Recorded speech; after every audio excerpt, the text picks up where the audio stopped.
ਸੁੱਤਾ ਉੱਠ ਕੇ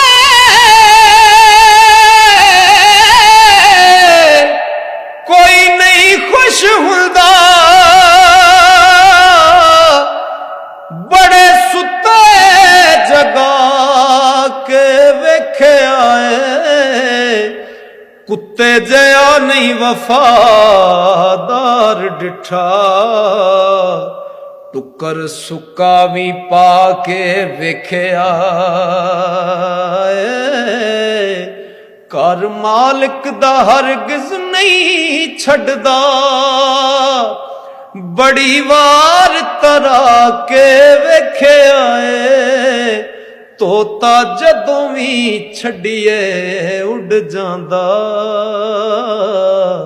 ਤੇ ਕਈਆਂ ਚੂਰੀਆਂ ਪਾ ਕੇ ਵੇਖਿਆ ਏ। ਦੁਨੀਆ ਦੀ ਹਕੀਕਤ ਸੁਣੋ। ਹਾਂਜੀ। ਡੰਗ